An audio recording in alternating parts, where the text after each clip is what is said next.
brings you local news that matters at home of Super Bowl 49. This is KARK 4 News at 6 in high definition.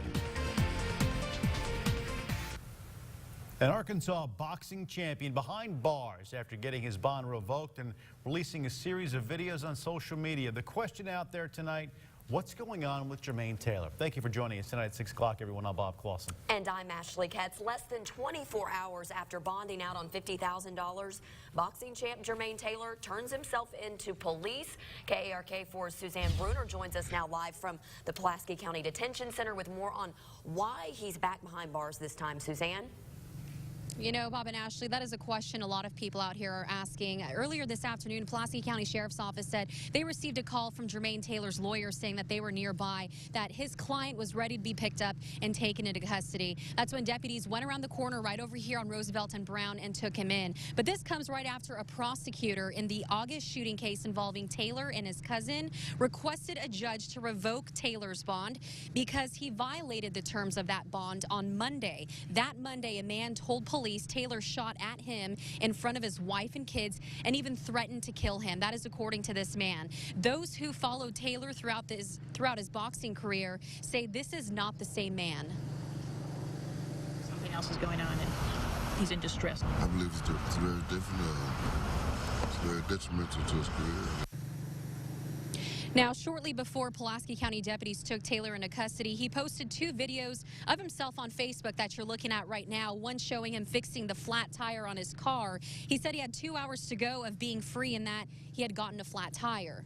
The other shows him smoking while he is driving. And again, Taylor is expected in court tomorrow, as early as tomorrow, that is, on a no bond hearing. This is a story that we're going to continue to follow and keep you updated on. Live in Little Rock, Suzanne Bruner, KARK 4 News. Suzanne, thanks very much. And taking a quick look back at the case of Jermain Taylor, back in August, that was when he was accused of shooting his cousin.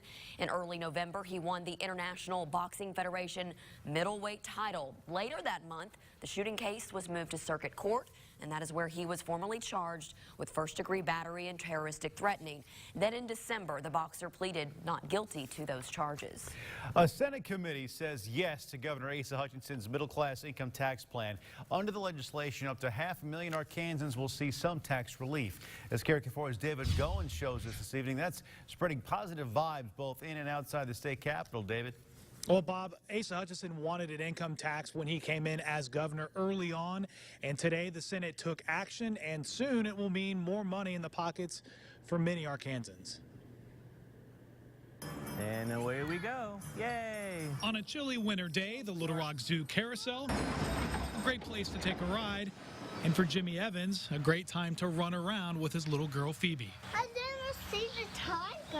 They're up there. You see them now? Evans says he's pleased he could see a little more money thanks to state lawmakers. I knew it was a possibility, but I have kids, so I don't get to track the legislature as much as I'd like to. Inside the Dome, Senate President Jonathan Dismay successfully carrying Governor Asa Hutchinson's income tax cut. Actually, I think we're just prioritizing right now, trying to make sure that we have tax cuts that impact the most Arkansans possible. The plan provides a 1% cut to state income tax starting in July for people making between $21,000 and $75,000. The more you earn, the more money you'll get back. Definitely. We're definitely in the middle there, and, $290, we could use that. And there really is no such thing as excess revenue. That's just money that was over-collected, and that it should go back to the people that earned it. People like Evans, who can use that little extra for more family adventures in the future.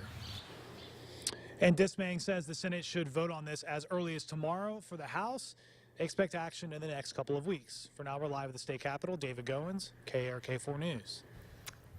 Well, a Senate committee for public health is now moving forward with a bill that would give terminally ill patients the right to try. KARK's Marcy Manley joins us now. And Marcy, the bill's sponsor, saying the one thing these patients don't have is the luxury of time. Well, Ashley, that's why State Senator John Cooper says he authored the bill to allow terminally ill patients to use experimental treatments that haven't necessarily made it through the entire approval process, because that process can take up to 15 years.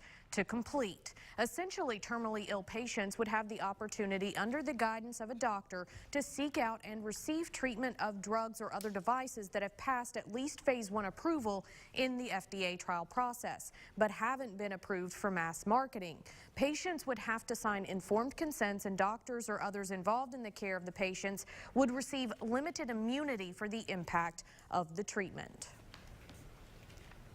It's a life-saving measure, and I am absolutely convinced that over the period of time, this is going to save lives. Now, there were some concerns from some committee members regarding which trials were included, a lack of time frame in regards to what is considered terminally ill, and who would be responsible for health care costs if the drugs caused other long-term issues for a patient. Now, one person in the audience spoke against the bill because it excludes cannabis, commonly known as marijuana treatments, from being included. According to the bill's sponsor, that was intentional and unlikely to change. Bob, back to you.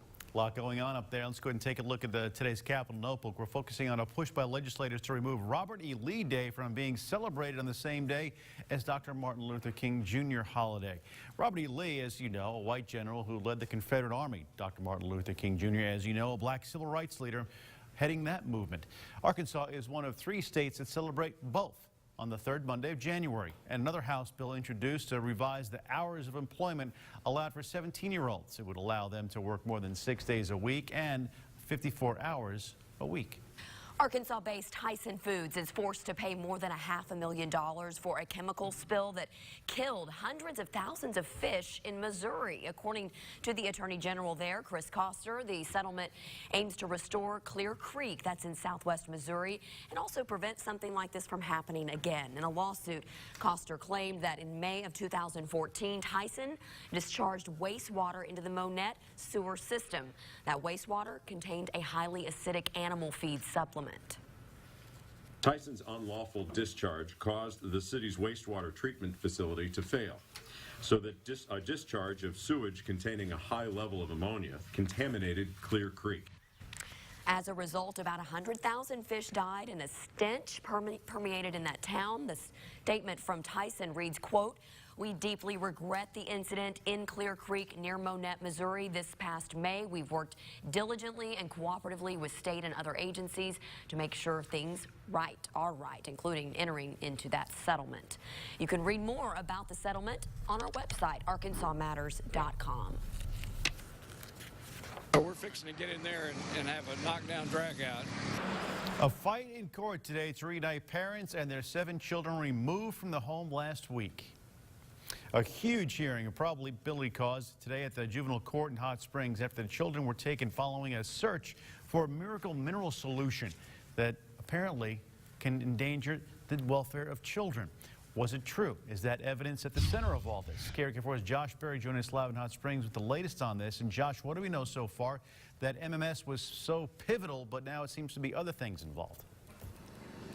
Yeah, there's still a lot of questions left to be answered in this case overall. What we do know is that the Stanley family spent the entire afternoon inside the Garland County Courts building, leaving at about 5:15, only to have to come back tomorrow morning at 9 o'clock to hear the judge's decision and the fate of their 7 children. Much of what we have learned today has come from these 2 motions filed by the Stanley's attorney in Garland County Circuit Court today. The Stanley's attorney says that complaints filed by the state and law enforcement center around an aim toward an overall lifestyle like home birthing and homeschooling, rather than factual allegations that children were ever abused or harmed or that an emergency ever existed in the first place. This is wrong. This is wrong. Because if they can take their kids, they can certainly take mine. Let their family be reunited. Now, a crowd of people did gather in front of the Garland County Juvenile Courthouse this afternoon, supporting the Stanley family and protesting the law enforcement decision to remove the children from their home last week. Today, Hugh Byramhurst Jr., the family's attorney, is trying to show there was no emergency and no reason to remove these children. According to a motion he filed today, an affidavit previously filed by authorities didn't set out any facts of abuse to the children and only said the juveniles' health and safety are in danger due to the allegations involving abuse. case. He says a child isn't abused by allegation and points out that the children were examined the night of the search on scene by a physician and pronounced fit and healthy.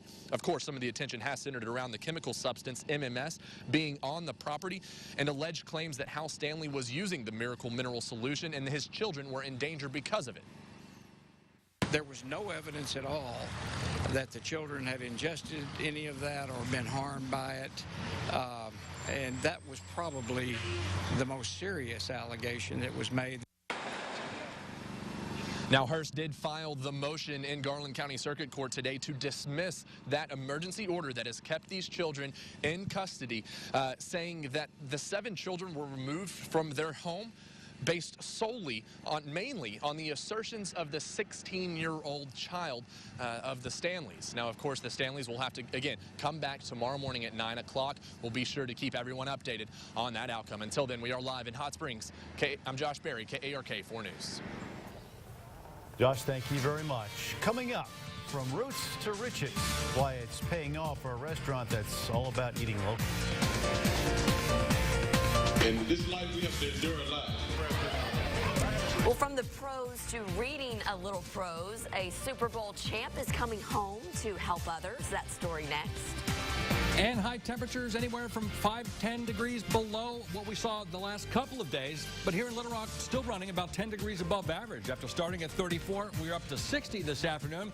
May not make it out of the 30s and 40s in some places the next couple of days. Plus, may see a little bit of the white stuff. While the details, just a couple minutes. From the station that brings you local news that matters, this is KARK 4 News at 6 in high definition.